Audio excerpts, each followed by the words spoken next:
Great, so in this video I'm going to explain you how to create the famous bouncing macOS thingy that they have using RxJS.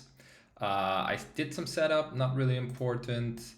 I started with off. That's always a great way to start if you're doing anything in the UI. So as you can see, this is already hooked up. I'm using Angular for this, but don't worry, you can use it in any other framework you want. React, Vue, Svelte, vanilla JavaScript, it doesn't matter at all. So yeah, start off with off. That's always a great way to ensure that everything is sort of hooked up, and then work your way backwards from there.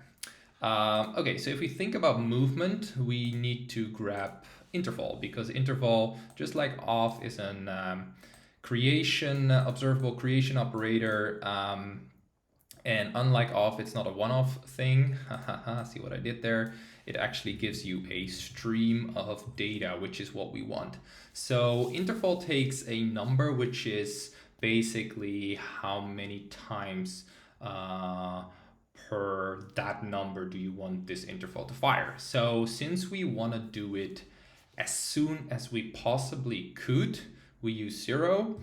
However, we do pass it the animation frame scheduler, which basically limits it to whenever your specific GPU has something left on the animation frame. So animation frame is basically an API from JavaScript, and RxJS uses it here as a scheduler.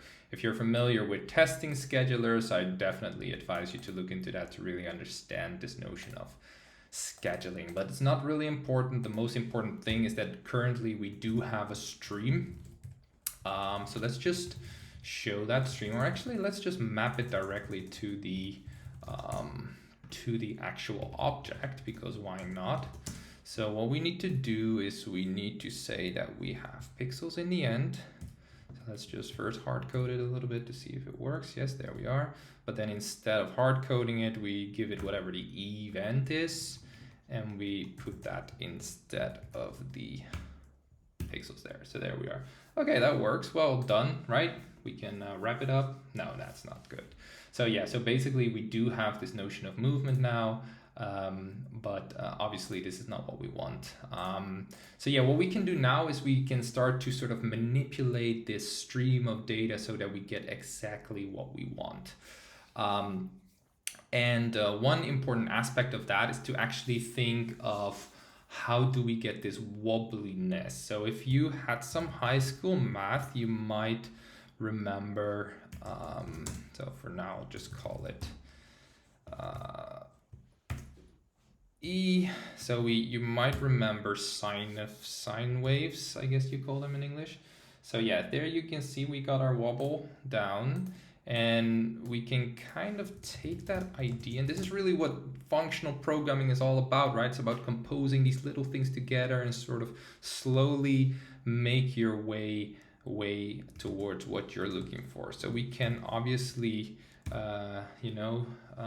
take those pixels and move them a little bit more rapidly, or more further, so to say. But at the same time, we kind of want to slow down this thing, so we can do that as well, right? We can slow it down quite a bit there by just dividing those numbers. There we go. So now we got something more manageable. All right, so that's pretty good. So one thing you might have noticed is that we are using this notion of interval and animation frame scheduler, and I won't go too much into detail, but basically what we're looking at currently is called a non-deterministic event. So basically what happens is that we are firing as much ticks as we can get out there according to whatever your PC speed tend to be, you could say. Well, that's really great because we do want to use as much resources as we have available to us for this animation. However, we also do want it to be a predictable stream that we can actually manipulate. And currently it just fires as quick as it possibly can. So another slower computer might basically fire frames in a very different way. So the way you can see that is if you have PC1, you know, fast MacBook, after let's say 1 second, it is at frame, I don't know, 50 or something. And then another PC, after 2 seconds is only at frame 10. Let's make the point there, right? So we want to sort of mutate that, or sort of not mutate, that's absolutely the wrong word. Don't ever talk about mutation. No, we kind of want to massage this stream to kind of make these numbers equal out while also maintaining the temporal aspect that we came to love here. So we do want to fire as many frames as we can. We just want them to have the same value at this moment in time. Okay, so how do we do that? Well, actually for that we need to map our stream, and not the value of the stream, actually just the temporal aspect of the stream. So whenever it fires, and we return the current time. But that would not be enough, because that would just only give us the current time all the time. We want the time from which it has started. Because if you look at this, and this has done, let's say, well, this is the fast one, right? This one has done many more frames. Then you want these numbers to equal out. And by the way we can do that is by looking at when did we start. You know, let's say that this is the starting point. You know, when did we start, we want to ask, and what time is it currently, and then we can get equal values. Okay, so the way we do that is by using another observable creation operator called defer. And defer is quite special, because basically, let me just type this real quick. There we are. So yeah, so we've used defer here, and currently there's no difference. So if we take out this map, otherwise it's not going to work, then we can see it still works as before. The difference is that now whatever we do here gets evaluated from the moment this observable gets subscribed to. And that is not something I expect you to understand right away. But play around with it. The basic notion is that you can use this space right here to assign values that gets evaluated at the moment of subscription.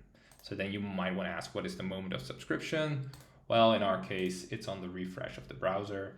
And of course, later on, I actually did some little magic here. If I take this out, we can do it on the click.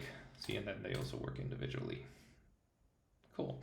So the click, or in the case of our current programming session, the refresh is the moment that we want to know the actual date, right? We want to know what time is it now. So basically you say the time at user click, something like that.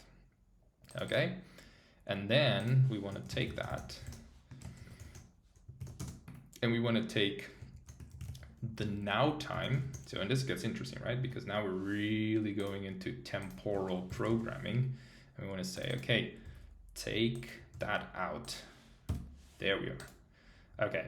So what we've done now is we've created a so-called non-deterministic stream of frames, and we determined them. We gave them sort of a predictability.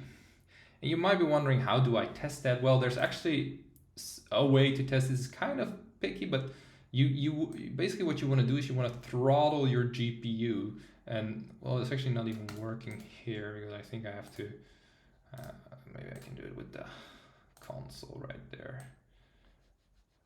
Oh, we're having a very smooth experience today. That's interesting. Oh, it's actually working quite fine. I guess Chrome did some update, doesn't do it anymore. The basic notion is, just imagine it that even if you have a slow computer that can only do a couple of frames, whenever that frame fires, it will actually be at the identical place in time as on a super fast computer. that is what it does. And why do we need it? Because we want predictability in our stream, right? We want that we do all this magic here, that it kind of works logically. Okay, so there we are. We have slowed it down a bit. We've used some sine wave, and if you're not familiar with sinus, just think of triangles. Okay, let me just really quickly explain sort of really the basis. I mean, this is, I think, super clear, at least in my world. Think of a triangle. So we'll just draw a little, there we go. Where are you, button? Here you are. There you are. So we think of a simple triangle. There we are. And we think of the right leg, I guess you could call it. There we are. So as you can see, this has a certain height. Think of that height as whatever is happening here. Think of this as the degree, right? So what you can imagine is if that degree grows, this one grows, and vice versa. At 0 it's 0, and so the way that. And sinus, what it actually does, it maps that to a value between -1 and 1. Okay, so think about it like I don't know, this could be something like 70 degrees, and then at the very end of the stream we say, well, that's 10 pixels, I don't know, just anything. And then now let's create a slightly different. I'm so good at ASCII. There we are. Okay, let's create a slightly different one. I don't know, is this actually different? Let's do one more. Something like that. Let's say this is only, I don't know, 35. And we say, okay, that's 10 pixels or 5 pixels. Oh, well, you get the point, okay? So basically that's how you should look at this sinus thing. Does that mean that in the end we get very high values? Yeah, sure we do. But you know, as a wheel turns, degrees turn, so it will always sort of be a predictable output right there. So enough math for one day. So yeah, so now we are in a pretty good place. We have everything configurable. We can obviously make this much quicker, things like that, or quicker. It's actually sort of the amplitude is higher, I guess you could say. Let's go crazier. Why not? Oh, there we are. Okay, you can see that it actually sort of dips down. That's not what we want. So we want to say that that minus thing that we talked about before on the sinus, we want to have it, you know, like that. We want to do +1. So we want to have that value between 0 and 2 in this case. So that also means that if I do 226, that it basically doubles. If I put 200, then it goes 400 pixels out. Okay. Okay, so let's do something like 16. I found that to be a good range. And again, this is a lot of just playing around and looking for the great numbers kind of thing. Another thing we have to do is that I actually cannot see that so well now, but if you do it on the click, you can see that it pops a little bit. It's hard to see, but it pops before it sort of gets up. So the way we can do that is actually just give it a little bit of something. I think I found 4.7 to be good. Again, that's just changing the angle a little bit that goes into the sine so that it kind of does it in a better way. Okay, then lastly, we need to think about how do we stop this thing, right? Because obviously these things don't load forever. And there are many different ways to do that. You could use take until or take while, you know, operators that sort of cancel it. You could probably use some kind of timer or an external observable, or there's many things you can do, but the thing that I like most is to, and actually I'm just gonna actually prepare this one. I'll just copy it here off screen. I like to use scan, and now your mind is going to be blown because this is obviously a very sort of complex piece of code. But it's actually not that bad, and I'm not asking you to understand the whole thing. Let me just find a way to make this window smaller if I can. Thank you. There we go.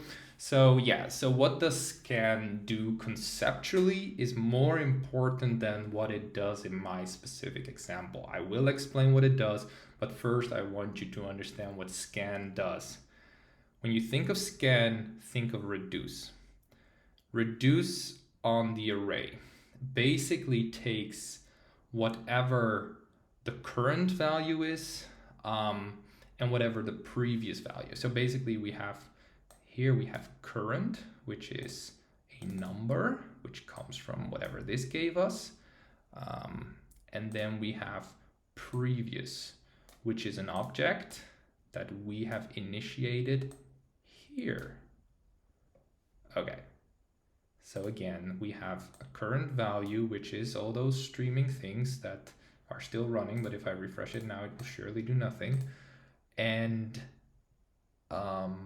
we have previous. Let's start with just getting this thing back to work the way it should. Okay, so currently we don't have an event here. We have an object, and we have in that object the height and yeah, the rotations, I guess you could say, are sort of, actually cycles would have been better, but I put the R there. I just gave it something. I mean, I like to work with these small little letters because it makes it kind of compact, and I can kind of create these functions. But think about it like this: once you start to really ship this for production, please declare it. What does it mean? When we do functional programming, we don't like to show what we're doing. You know, that's imperative. We want to show. Oh, sorry, I said it the wrong way. We don't want to show how we're doing it. Like, this is the how. We want to show what we're doing. You know, we are scanning it to do that. We are mapping it into this. We are filtering it towards that. And then you can sort of take these things, put them outside, give them names. That's the idea. But for the intents and purposes of iterating with yourself, I would suggest to not do that yet, and actually take those raw values, really understand them, and then you can give small little letters like that, because it just makes it compact and easy. And again, there are many different ways to do this. You could probably use a double scan method if you want to kind of piece it into smaller functions, things like that. This is a little bit nested. I'm doing a ternary with two ternaries. So yeah, it doesn't really matter. Again, it's about what scan does conceptually. So let's first find that out.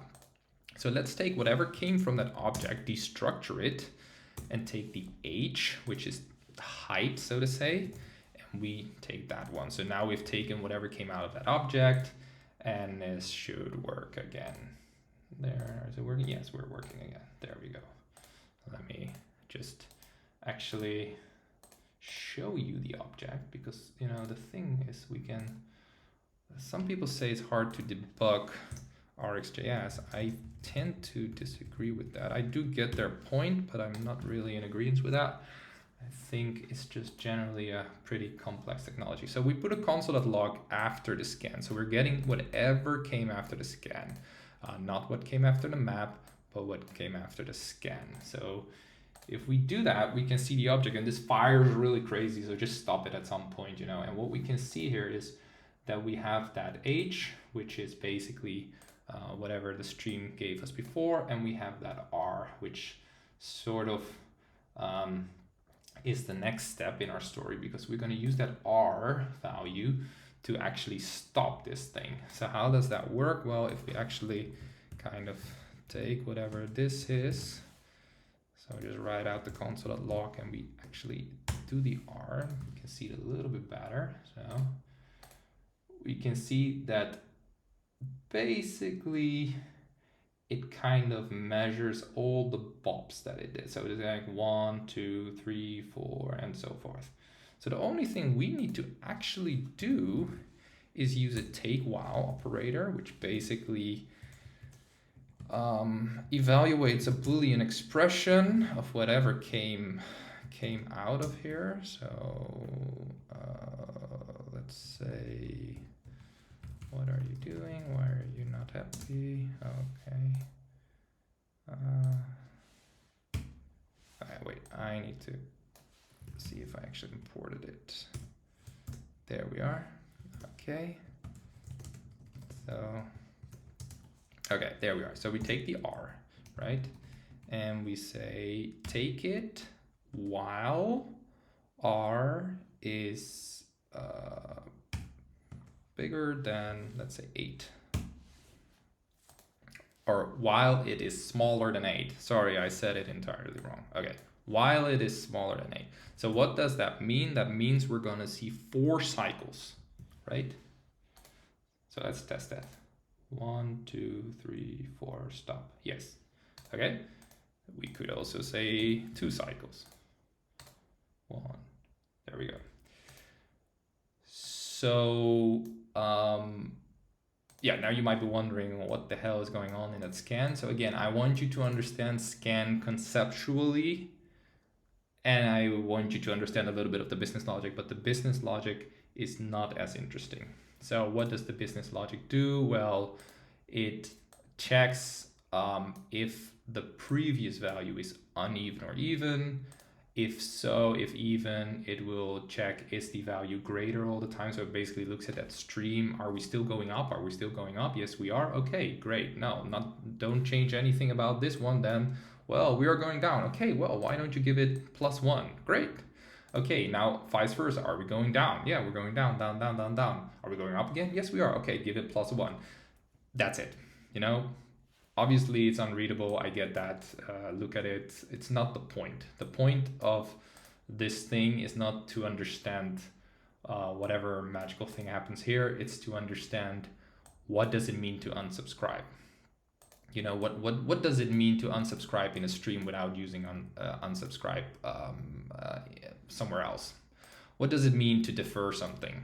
What does it mean to, you know, we haven't even talked about this. What does it mean to use an exhaust map and then take whatever that is, you know? Well, it basically subscribes here, you know? Well, we did talk about that, right? With the data now. So basic concept, play around with it, iterate on it, do it step by step, one function at a time, and try out, make mistakes, fail. Don't make it the same way I did it. Make it in your own way. Use a, you know, you could instead of take while, you could use some kind of timer in here and then take it at a certain point, and you can find out why that isn't a good idea, because I did, you know, I did at first. I was like, oh, I'll just do a timer and then stop it, but then it sort of stopped halfway, you know, and we don't want that. Okay, play around with these values, understand this, you know. That's the thing. A lot of people use these things, but they don't understand what it does. You know, try to understand what it does. That's really what's really good to know. And if you're satisfied with that, then implement it into your application and have fun. Thanks, guys.